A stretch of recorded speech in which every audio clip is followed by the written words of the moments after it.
चमार शब्द का पहली बार इस्तेमाल कब और कैसे हुआ था? चमार शब्द सुनकर लोगों को बहुत अपमानजनक सा महसूस होता है। लोग इस शब्द को गाली से तुलना करते हैं।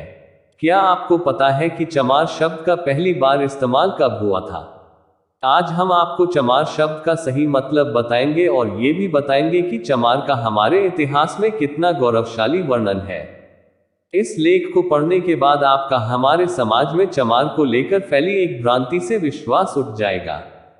चमार शब्द का मतलब होता है जो चमड़े का काम करते हैं, अर्थात मोची, जो आपको पूरे भारत में सड़क किनारे जूते और चप्पल बनाते हुए मिल जाएंगे।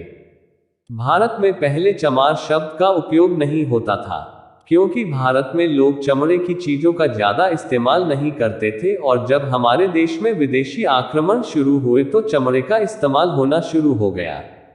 सिकंदर लोदी ने सबसे पहले चमार शब्द का इस्तेमाल किया ताकि वो चंवर वंश को बदनाम करके उनकी शक्ति को कम कर सके और हिंदुओं में फूट डालकर आसानी से राज कर सके।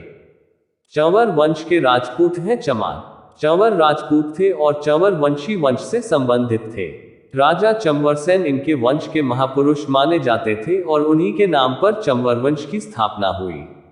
16वीं शताब्दी के आसपास चंवर वंशी दिल्ली के आसपास के क्षेत्र में रहते थे और वो धीरे धीरे काफी शक्तिशाली हो गए थे, जिसके कारण सिकंदर लोदी को उनसे डर लगने लगा था और कई बार झड़प भी हुई। लोदी ने बदनाम करने के लिए किया चंवर को चमार। संत रविदास चंवर वंश के थे और मेवाड़ के राजा राणा सांगा की अच्छी मित्रता थी। संत रविदास के लाखों अनुयायी थे। आपको आज भी राजस्थान, हरियाणा, पंजाब और दिल्ली में कई रविदासियां मिल जाएंगे। लोदी ने चंवर को और शक्तिशाली होने से रोकने के लिए एक चाल चली।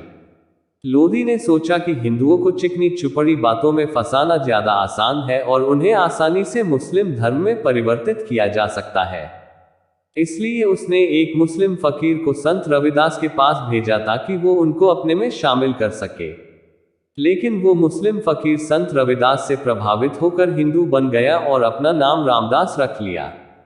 सिकंदर लोदी बहुत ज्यादा परेशान हो गया और उसने हिंदू संतों और उनके अनुयायियों को गिरफ्तार करके प्रताड़ित करना शुरू कर दिया। उसने रविदासियों को इस्लाम अपनाने के लिए उन पर जुल्म ढाया। हिंदू मरे हुए जानवरों को छूने या उनकी खाल निकालने को अच्छा काम नहीं मानते थे।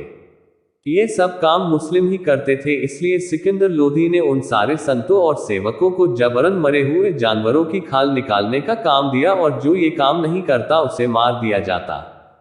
उसने चंवर वंश को बदनाम करने के लिए इस शब्द को चमार कहकर फैला दिया और इस तरह चमार शब्द की उत्पत्ति हुई। भारत में लगभग 30 करोड़ मुसलमान हैं और करीब 35 करोड़ अनुसूचित जनजातियों के लोग हैं।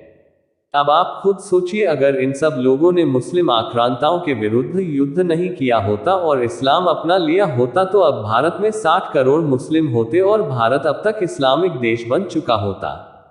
भारत में भी शरिया कानून लागू हो गया होता और तालिबान जैसे हालात भारत के होते। हमें अपनी ये एकता और अखंडता बना के रखनी है ताकि हम इस्लामिक मुल्क ना बन पाए। अब आपको समझ आ गया होगा कि चमार कोई अपमानित करने वाला शब्द नहीं है। चंवर वंश ने हिंदू धर्म को बचाने और मुस्लिम आक्रांताओं से लोहा लेने की ये कीमत चुकाई। अगली बार किसी को चमार शब्द का इस्तेमाल करते हुए सुने तो उसे ये इतिहास जरूर बताएं।